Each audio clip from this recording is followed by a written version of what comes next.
अस्सलाम वालेकुम रहमतुल्लाहि बरकातहू। बच्चों, उम्मीद करते हूँ कि आप सब लोग मज़े में होंगे। पिछले वीडियो में हमने मीना का परिवार से संबंधित प्रश्न उत्तर पाठ को समझना सब कर लिया है। अब आज के क्लास में हम जा रहे हैं मीना का परिवार से संबंधित कुछ व्याकरण को पढ़ने और समझने, और आपका काम है कि आप वीडियो को पॉज करके मेरे साथ साथ उसको रिपीट करके समझे, पढ़े और एंड में लाइक और सब्सक्राइब जरूर करें।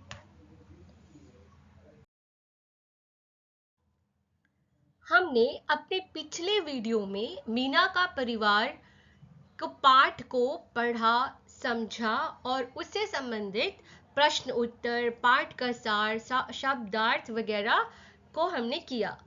आज हम मीना का परिवार से संबंधित कुछ व्याकरण है उसको अभ्यास करेंगे और पढ़ेंगे। तो चलिए आगे बढ़ते हैं।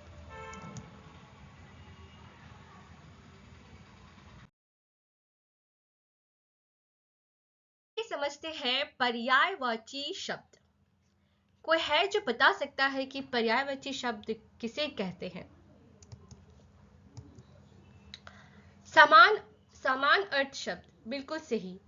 एक शब्द होगा, उसके समान अर्थ वाले अन्य शब्द होंगे, उन सभी शब्द को मिलाकर पर्यायवाची शब्द कहते हैं। अभी जैसे कि इंग्लिश में सिमिलर वर्ड मीनिंग्स होता है, सिनोनिम्स कहते हैं, वैसे ही पर्यायवाची शब्द भी है। आइए देखते हैं। पर्यायवाची शब्द सिनोनिम्स वे शब्द हैं जिनका अर्थ समान होता है। इन्हें समानार्थक शब्द भी कहते हैं। ये शब्द एक दूसरे के स्थान पर प्रयोग किए जा सकते हैं।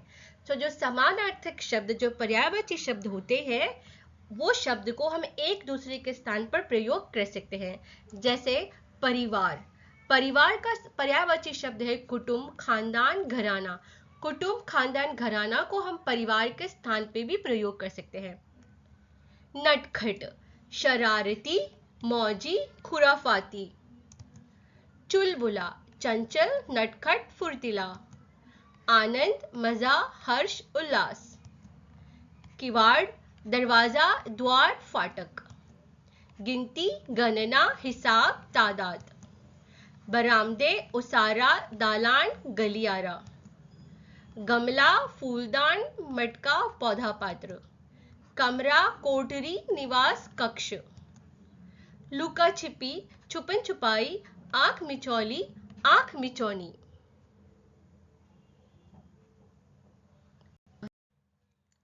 मीना का परिवार एक बहुत खुशहाल परिवार है। ये हमने पाठ को पढ़कर समझ लिया है अच्छे से।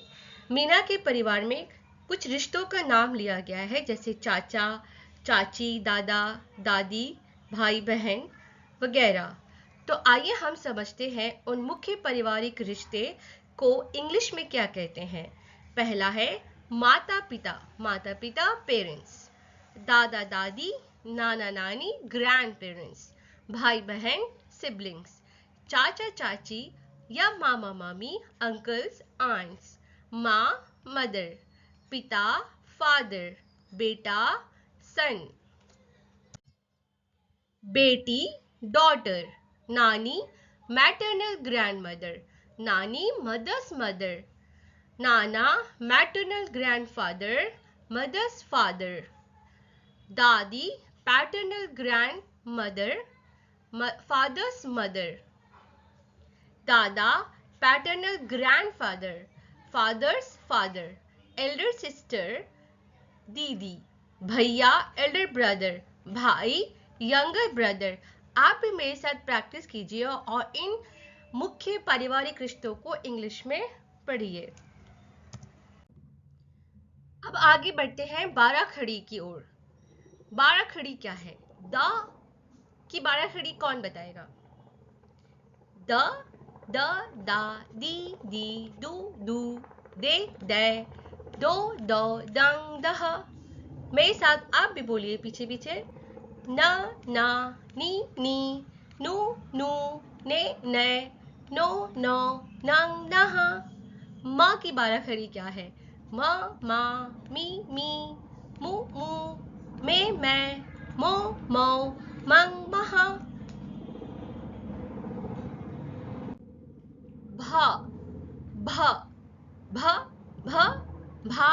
भी भी, भू भू, भे भै, भो भौ, भंग भह, च च चा, ची ची, चू चू, चे चै, चो चौ, चंग चह।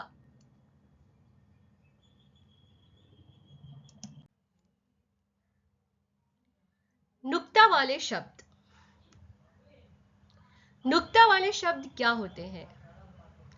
नुक्ता वाले शब्द मतलब कुछ ऐसे शब्द हैं जो उर्दू, अरबी, फारसी भाषा से हिंदी भाषा में आए हैं। जैसे आप याद रखें, क, ख, ग, ज, फ, 1 2 3 4 5, ये 5 वर्ण हैं। जब इनको हम अरबी, उर्दू, अरबी या फारसी भाषा से हिंदी में लिखते हैं तो इस वर्ण के नीचे ऐसे बिंदी लगा देते हैं। क, ख, ग, ज, फ, ऐसे वर्ण जिनके नीचे नुक्ता लगता है तो इनको कहते हैं हम नुक्ता वाले शब्द। इनसे जो शब्द बनेंगे इनको कहेंगे नुक्ता वाले शब्द। अभी जैसे हम हिंदी में गज, ये गज शब्द है तो इसका अर्थ होता है हाथी।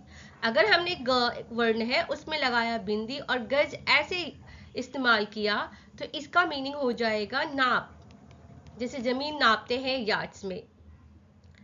तो आइए हम समझते हैं कुछ नुक्ता वाले शब्द जो हमारे मीना के पाठ, मीना का परिवार पाठ में आया है। पाठ से संबंधित नुक्ता वाले शब्द। इसको समझने के बाद आप भी पाठ में से ढूंढ सकते हैं ऐसे शब्द जिनके एक वर्ण के नीचे बिंदु लगा हुआ है। पहला है, यहां देखें, जमीन, जमीन। दूसरा, जिंदगी, ये ज से शुरू होते। कमजोर, तूफान, फ, फकीर, फर्ज, कलम, गरीब, गलत, गलत। दूसरा और आगे है, खत, गैर, जोर, मजा, कायदा, ताजा, जरा, खुश, कदम, जरूर। अब इनके अर्थ समझ लेते हैं हम। जमीन, भूमि, जिंदगी, जीवन, कमजोर, निर्बल, दुबला पतला, ताकत न हो, तूफान, आंधी, फकीर, भिखारी, फर्ज, कर्तव्य, कलम, लेखनी, गरीब, निर्धन, गलत, अशुद्ध, गलत, अशुद्ध, खत, पत्र, गैर, पराया, जोर, शक्ति, मजा, आनंद, कायदा, नियम, ताजा, नया, जरा, थोड़ा, खुश, प्रसन्न, कदम, पग, जरूर, निश्चित रूप से। आप अब एक काम करेंगे, मीना का परिवार पार्ट को खोलिए और बताइए कि वहां पे नुक्ता वाले शब्द कौन से हैं और कमेंट बॉक्स में लिख दीजिए।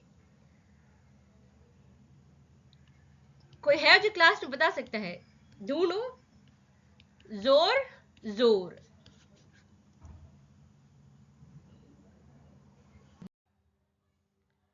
अनुस्वार, अनुनासिक। अनुस्वार किसे कहते हैं?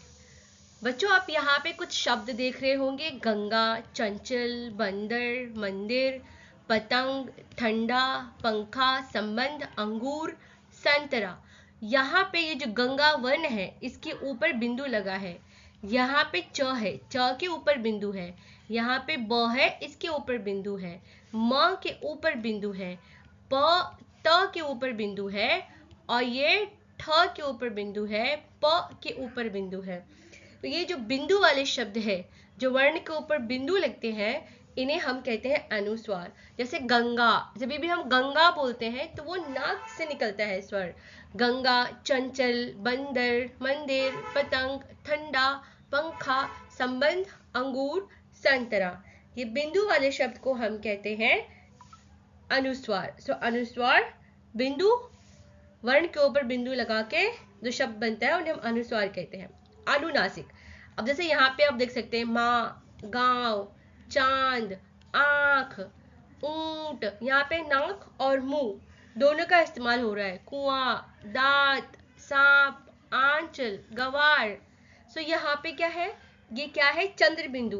तो अनुनासिक का इस्तेमाल चंद्र बिंदु के रूप में किया जाता है और इसका जो सर है नाक और मुंह दोनों से निकलता है। एक बार फिर बोलिए, माँ, गांव, चांद, आंख, ऊंट, कुआं, दांत, सांप, आंचल, गवार। और आज का आखिरी व्याकरण है शून्य, हिंदी गिनती। हिंदी में गिनती कैसे लिखते हैं? अभी शून्य, 0, 1, 1, 2, 2, 3। अब 3 ऐसे लिखेंगे, 3, ये है 4, 5, 5, 4, 6, 6, 6, 7, 7, 8, 8, 9, 9, 9, 10, 10। एक ऐसे करके ऐसे लगाओ, 1, ये 2, 3, 4, 5, 6, 7, 8, 9 को उल्टा कर दो ऐसे, 9, 10। उम्मीद करती हूँ कि आपको ये सारे व्याकरण का अभ्यास काम में आए।